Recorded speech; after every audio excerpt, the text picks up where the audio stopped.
আপনাদের মনে আছে একটা 21শে আগস্টে গ্রেনেড হামলা হয়েছিল, এবং সেই হামলাটা ছিল পরিকল্পিতভাবে কোনো বিদেশি শক্তির দ্বারা। সেই গ্রেনেড হামলা কখনোই বিএনপি ইনভলভ ছিল না।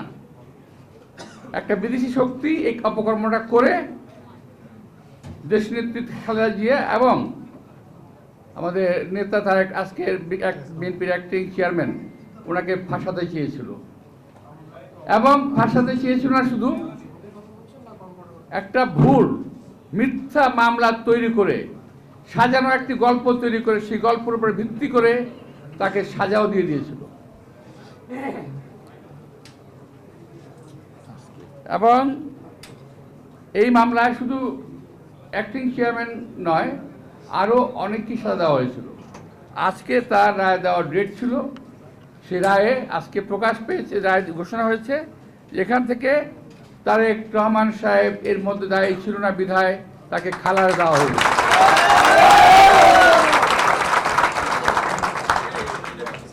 আমরা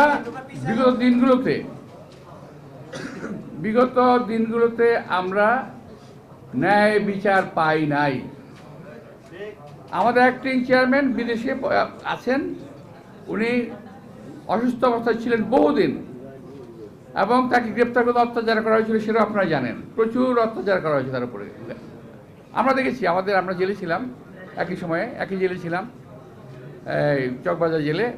তো আমাদের সামনে থেকে উনি আগের রাত্রে বিদায় নিয়ে গেলেন, ওনাকে আর দেখিনি বহুদিন। তারপরে যখন ফেরত আনলেন তখন তিনি একেবারেই অসুস্থ, চলতে ফিরতে পারতেন না।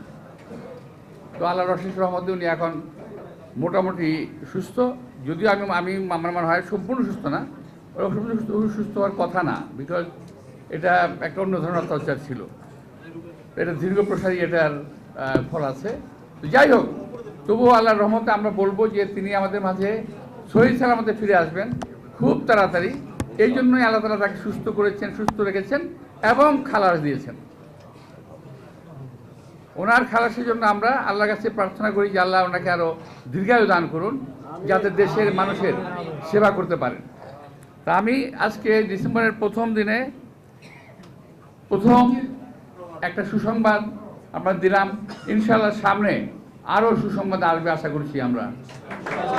আমাদের দলীয় বহু নেতা কর্মী, এই যে আমরা যারা আছি, যে বরকতুল্লাহ, বুলু, সালাম, সোহেল যারা আছি, এর মধ্যে আমার সামনে যারা আছে কেউ বাদ নাই ভাই। আমাদেরকে এখনো কোর্টে যেতে হয়, হাজিরা দিতে হয়। তো আমরা আশা করছি ন্যায় বিচারের সময় এসেছে, ইনশাল্লাহ আমরাও ন্যায় বিচার করলে পরে সবাই খালাস পেয়ে যাব। ওই হাসিনা এবং তার দল প্রায় বলতো সবসময় যে এই দেশের স্বাধীনতা তার বাবা কিংবা সে এনেছে, বলতো। আগামী দিনে হয়তো বলবে যদি সুযোগ পায়, আল্লাহর মতো সুযোগটা পাবে না আর। তো এখন আমি বলতাম যে আওয়ামী লীগ ভারত থেকে এসে স্বাধীনতার গল্প শুনেছে, স্বাধীনতার গল্প বইয়ে পড়েছে, কিন্তু তারা স্বাধীনতা যুদ্ধে অংশগ্রহণ করে নাই। আমরা বলতে পারি, আমরা যারা স্বাধীনতা যুদ্ধে অংশগ্রহণ করেছি, সম্মুখ সমরে লড়াই করেছি, বন্দুক হাতে, 1 মিনিটের জন্য ভয় লাগে নাই একটা গুলি আমাদের গায়ে লাগতে পারে। তো প্রিয় ভাইরা, যারা স্বাধীনতার গল্প শুনেছে তারা স্বাধীনতার ইতিহাস বিকৃত করার চেষ্টা করেছে। আজকে বাস্তব কথাটা বলে যেতে চাই, যেটা শহীদ রাষ্ট্রপতি জিয়া রহমানের ঘোষণা। আমাদের বয়সী কিংবা আমার চেয়ে 2 বছর কম বয়সী অনেকেই নিজ কানে শুনেছেন, আমিও শুনেছি।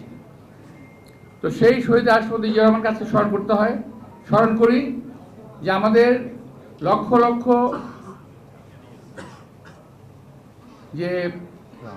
আমাদের যে মুক্তিযোদ্ধা, যাদের কোনো রাজনৈতিক পরিচয় ছিল না, তারা মুক্তিযুদ্ধ করেছে, মুক্তিযুদ্ধ শেষ হয়েছে, বাড়ি চলে গেছে, ওদের কোনো দাবি দেওয়া ছিল না। আমি সেই সমস্ত লাখো মুক্তিযোদ্ধার কথা আজকে আমি স্মরণ করছি। প্রিয় ভাইরা, এই মুহূর্তে আপনাদেরকে আমি একটা আজকের বিজয়ের প্রথম দিনে একটি বিজয়ের খবর আপনাদের আমি দিতে চাই। সেটা হলো